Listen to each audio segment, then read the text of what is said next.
오늘 주신 하나님의 말씀은 요한일서 1장 5절에서 10절까지의 말씀입니다. 제가 봉독해 드리도록 하겠습니다. 우리가 그에게서 듣고 너희에게 전하는 소식은 이것이니 곧 하나님은 빛이시라 그에게는 어둠이 조금도 없으시다는 것이니라. 만일 우리가 하나님과 사귐이 있다 하고 어둠에 행하면 거짓말을 하고 진리를 행하지 아니함이거니와 그가 빛 가운데 계신 것 같이 우리도 빛 가운데 행하면 우리가 서로 사귐이 있고 그 아들 예수의 피가 우리를 모든 죄에서 깨끗하게 하실 것이요 만일 우리가 죄가 없다고 말하면 스스로 속이고 또 진리가 우리 속에 있지 아니할 것이요 만일 우리가 우리 죄를 자백하면 그는 미쁘시고 의로우사 우리 죄를 사하시며 우리를 모든 불의에서 깨끗하게 하실 것이요 만일 우리가 범죄하지 아니하였다 하면 하나님을 거짓말하는 이로 만드는 것이니 또한 그의 말씀이 우리 속에 있지 아니하니라. 아멘.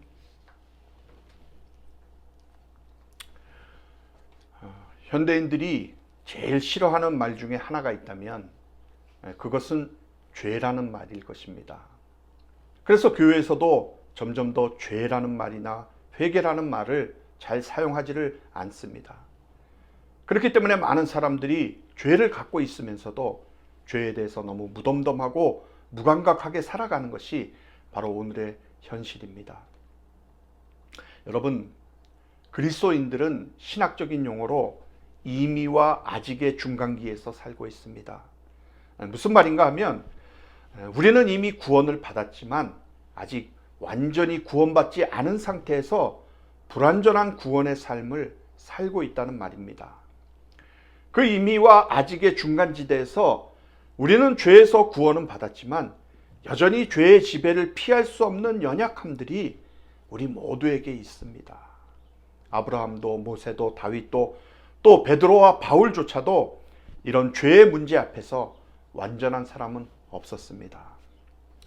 그렇기 때문에 사도 요한은 오늘 본문에서 그리스도인이 하나님과의 교제를 마음껏 나누는 데 있어서 방해가 되고 있는 이 죄의 문제를 어떻게 해결을 하고 예수 그리스도의 은혜 안에서 그들의 삶을 잘 유지해 나갈 수가 있을지에 대해서 우리들에게 말씀을 해주고 있습니다. 본문 5절에서 요한은 하나님은 빛이시라 라고 말씀합니다. 여기서 말하는 빛은 하나님의 속성을 뜻하는 것인데 하나님의 속성이란 거룩하심입니다. 즉 하나님은 빛이시라 그에게는 어둠이 조금도 없으시다는 것이니라 라는 이 말씀이 뜻하는 바는 하나님은 공의의 하나님이시며 하나님은 의로우신 분이시며 정결하신 분이시기 때문에 악을 참아 보지 못하시는 분이라 라는 것입니다. 그러므로 하나님의 거룩하심은 결국 십자가를 요구하게 되었던 것입니다. 그래서 우리의 신앙은 반드시 하나님의 거룩하심으로부터 출발을 해야 합니다. 만약 우리의 신앙이 이 하나님의 거룩하심으로부터 출발을 하지 않는다면 십자가 안에 담겨진 그 보혈의 의미도 우리가 상실하게 되는 것입니다. 자, 그런데 요즘의 현재 신학자들은 이 하나님의 거룩하심으로부터 출발을 하지 않고 하나님의 사랑으로부터 출발을 하기 때문에 사랑의 하나님이 어떻게 사람들을 지옥으로 보낼 수가 있는가라고 주장을 하기도 하는 것입니다. 그러나 그러한 주장들은 죄를 속하고 우리를 구원해 주시는 그 하나님의 계획과 또 그 하나님의 놀라우신 그 구속사역을 무의미하게 만들고 성육신이 왜 있어야만 했고 또 십자가가 왜 그렇게 중요한 것이고 그리스도의 부활과 성령의 강림 등의 그 위대한 하나님의 계획과 기독교 신앙의 목적을 상실하게 하게 만들고 있는 것입니다.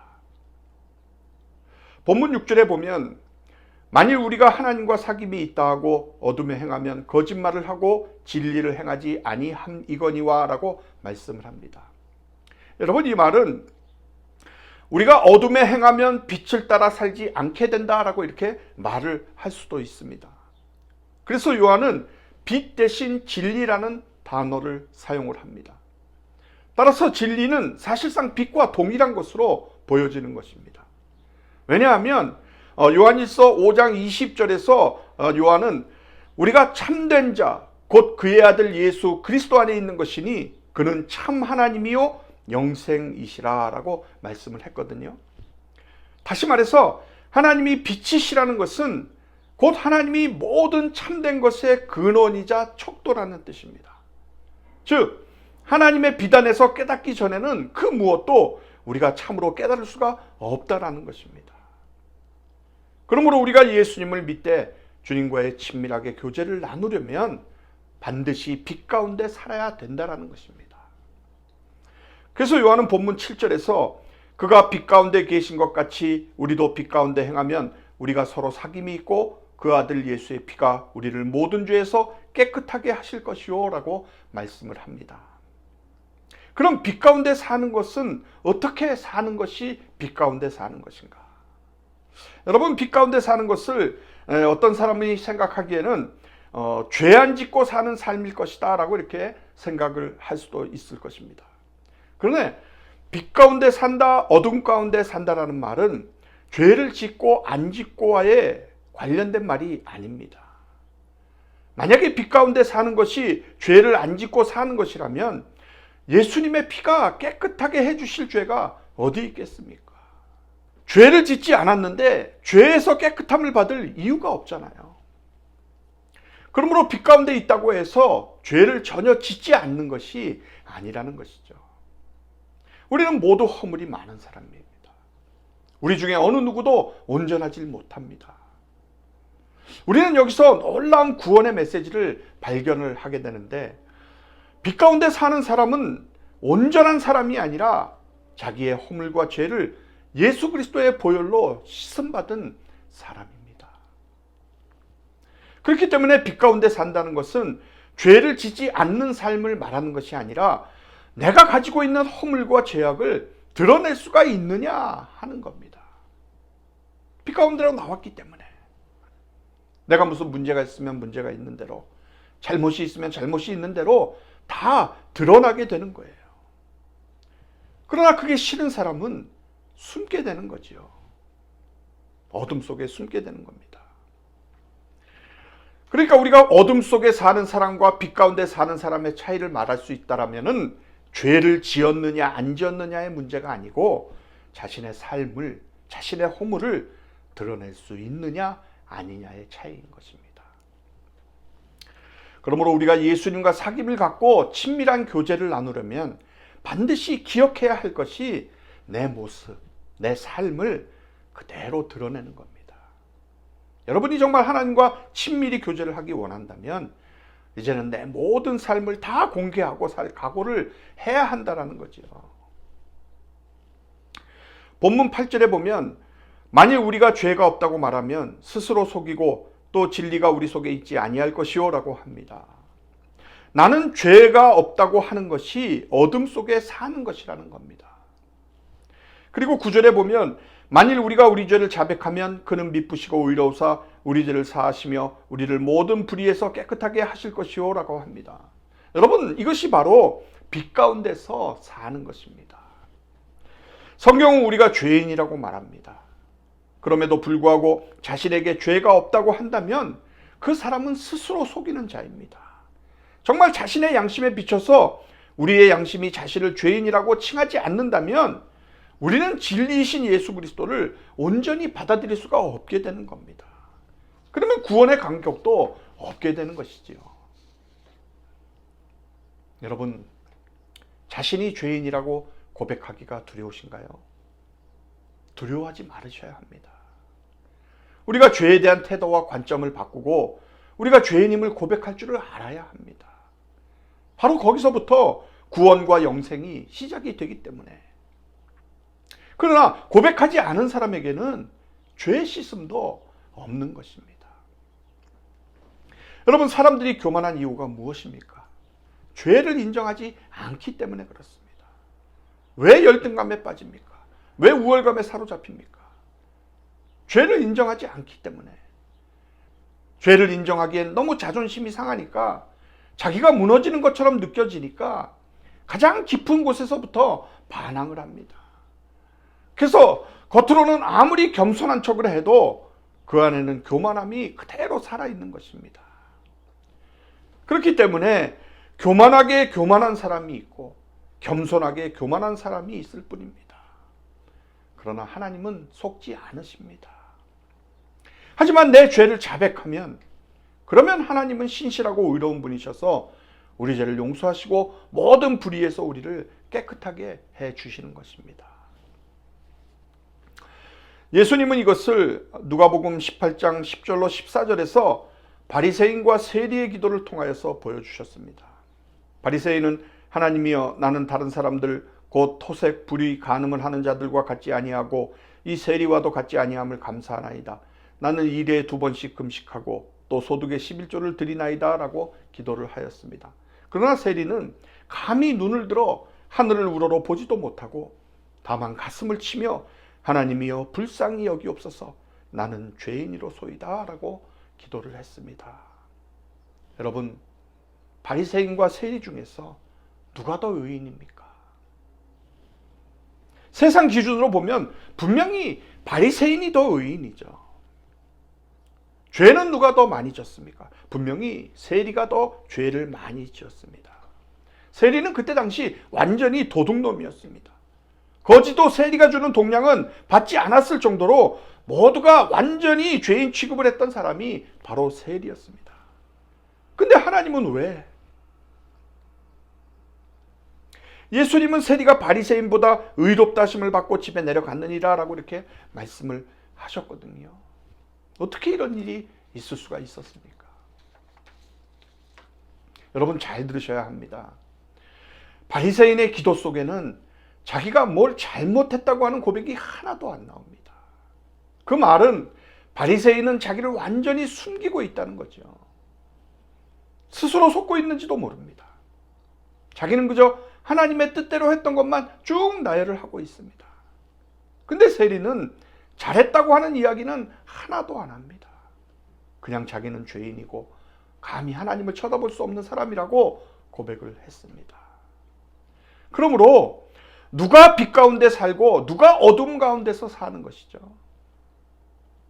죄를 많이 지었느냐 적게 지었느냐보다 더 중요한 것은 자신의 죄를 고백하느냐 아니냐인 것입니다. 그러나 우리가 조심해야 할 것은 말로 그저 나는 죄인입니다 라고 고백을 한다고 해서 다 빛 가운데로 사는 것은 아닙니다. 그것이 진정한 고백인지 아닌지가 문제인 것이죠. 그저 교리적으로 내가 죄인이다 하고 받아들인 것인지 진정한 고백이 아닐 수도 있다는 거예요. 그럼 뭘 보고 아느냐? 다른 사람을 정죄하는 것을 보면 알 수가 있습니다. 남을 정죄하는 사람은 자기 자신을 모른다는 뜻이죠. 여러분, 예수님은 다른 사람의 죄를 위해서가 아니라 나의 죄를 위해서 십자가에서 죽으셨습니다. 그러니 내 죄가 얼마나 큽니까? 그러므로 하나님의 빛 가운데 선 사람은 남보다 먼저 자기 자신을 보기 때문에 남의 말을 못하는 겁니다. 할 수가 없죠. 왜요? 남보다 우선 내 죄가 엄청나게 큰 거죠. 그렇기 때문에 우리가 예수님을 믿어도 그저 교회에 다니는 사람이나 교리적인 지식으로 예수를 믿는 사람이 되어서는 우리 자신도 문제이고 그리고 하나님 나라에도 아무런 도움이 안 되는 사람들이 되는 것입니다. 예수님을 살아계신 주님으로 정말 나와 함께 계시는 주님과의 사귐이 있는 성도들이 되시기를 주님의 이름으로 축원합니다. 누가복음 15장에 나오는 탕자의 이야기를 보면 아버지가 집을 나가서 재산을 탕진한 채 거지가 되어 돌아온 둘째 아들을 위하여서 살찐 종아지를 잡아서 잔치를 엽니다. 그러나 아버지 말을 잘 듣고 집을 지켰던 맏아들은 대단히 화를 냅니다. 맏아들의 말을 잘 들어보십시오. 내가 여러 해 아버지를 섬겨 명을 어김이 없거늘 내게는 염소 새끼라도 주어 나와 내 벗으로 즐기게 하신 일이 없더니 아버지의 살림을 창녀들과 함께 삼켜버린 이 아들이 돌아오매 이를 위하여 살찐 송아지를 잡으셨나이다. 자, 맏아들은 지금 동생을 무섭게 정죄를 하고 있습니다. 이것은 자신은 죄가 없다는 사람들의 전형적인 태도인 것이죠. 이런 마음을 가진 자는 아버지와의 진정한 사귐을 갖지를 못하는 것입니다. 정말로 아버지의 마음을 알았던 아들이 아니었던 거지요. 여러분, 지금 이 큰아들은 빛 가운데로 나가지를 못하고 있는 거예요. 자기를 볼 수 있는 용기가 없는 것입니다. 그렇기 때문에 하나님이 나에게 갖고 계신 관심은 내가 얼마나 지난주에 많은 죄를 지었느냐에 관심이 있는 것이 아니라 그것을 얼마나 하나님 앞에서 솔직하게 고백할 수 있느냐에 관심이 있으신 겁니다. 우리는 육신을 가지고 살기 때문에 죄의 유혹과 충동을 계속해서 받습니다. 예수 그리스도 안에서 거듭났어도 육신은 여전히 육신이기 때문에, 근데 하나님은 우리에게 그걸 고백하라고 하시는 거예요. 다른 건 요구하지 않으시고. 사랑하는 여러분, 그동안 우리는 숨기고 사는데 익숙하게 살았습니다. 숨기고 감추고 누르고 그렇게 살았습니다. 특히 우리 한국 사람들은 대대로 내려오는 유교적인 관습 때문에 숨기고 누르고, 그놈의 체면 때문에 속은 어떻든지 간에 사람들 앞에서는 절대로 우리 자신을 반듯하게 꾸며야 합니다. 그런데 문제는 예수를 믿고도 여전히 그 수준에서 벗어나지를 못하고 있다는 거예요. 여전히 우리는 교회에 나와서 숨기고 감추고 누르고 삽니다. 다른 사람이 나를 알면 큰일이 납니다. 아니, 다른 사람이 나를 알면 큰일 날 일을 가지고 있어요. 그러니까 교우들과의 관계도 선이 있습니다. 어느 선까지는 허락이 되지만 그 선을 넘어오면 큰일이 나는 거예요. 내 속을 알면, 내 삶을 알면, 내 실상을 알면 안 되는 거죠. 그러니까 예수를 믿어도 항상 불안합니다. 여러분, 그런데 이것은 근원적으로 하나님 앞에 섰을 때가 두려운 거예요. 여러분, 언제까지 이렇게 사실 겁니까? 이거 드러날 때가 반드시 온다는 사실을 아셔야 합니다. 하나님 앞에 가서 그때가 두려운 사람은, 하나님 앞에 서서 자기의 모든 게 드러나는 것이 두려운 사람은 지금 숨어서 사는 사람, 어둠 속에 있는 사람입니다. 그러나 하나님 앞에 가서 드러나 봐야 더 드러날 게 없는 사람은 바로 빛 가운데 사는 사람인 것입니다. 여러분, 천국은 다 드러난 상태에서 하나님과 영원히 사는 곳이 바로 천국입니다. 여러분, 오늘도 이렇게 예배에 나오면서 얼마나 거울을 많이 보셨습니까? 어떻게 해서든지 예쁘게 멋있게 보이기 위해서 수고를 많이 하셨잖아요. 근데 혹시 여러분의 마음은 얼마나 준비를 하셨습니까? 사람들이 보지 못하는 마음이라고 해서 그저 화나는 대로, 짜증나는 대로, 슬픈 대로, 원망과 불평을 그대로 가지고 나오시지는 않았나요? 내 얼굴과 외모는 다 드러나기 때문에 잘 다듬어서 깔끔하게 보일지는 모르지만, 그러나 속마음은 완전히 엉망진창은 아니죠. 하나님은 우리 속의 중심을 보십니다. 그렇기 때문에 이제 예수를 믿고 살면 이 속도 다 드러내놓고 살아야 하는 그 결단을 내리셔야 합니다.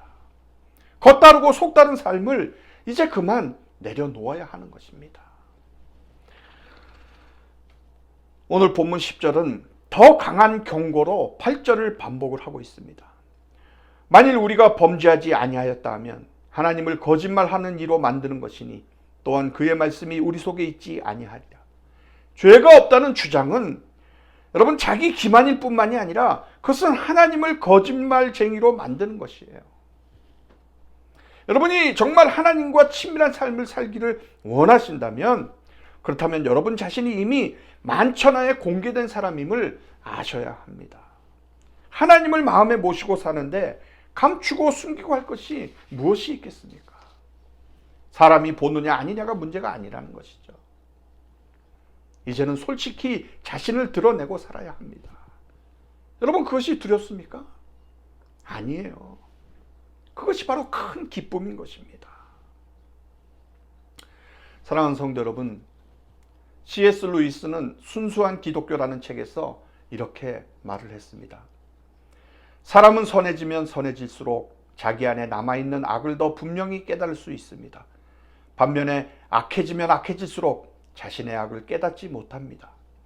어느 정도 악한 인간은 자기가 그리 좋은 사람은 못 된다는 것을 압니다. 그러나 철저하게 악한 사람은 자기가 옳다고 생각합니다. 그러므로 선해진다는 것은 우리 안에 엄청난 악이 있다는 것을 발견하는 것입니다. 여러분, 우리는 단 한 번의 자백으로 모든 것을 용서받고 깨끗하게 될 수 있는 존재가 아닙니다. 끊임없는 고백과 반복적인 자백으로 더 거룩하게 변화되어 가야 하는 존재입니다. 그러므로 하나님과 우리의 사귐의 조건은 빛이신 하나님 앞에서 우리의 죄를 고백하는 것입니다. 정직한 고백은 하나님과 우리의 관계를 더 깊이 만들어 줄 것입니다. 그러므로 우리가 고백을 통해서 하나님의 용서와 정결함을 체험하고 하나님이 주시는 구원의 기쁨과 생명의 기쁨을 날마다 누리시는 저와 여러분이 되시기를 주님의 이름으로 축원합니다.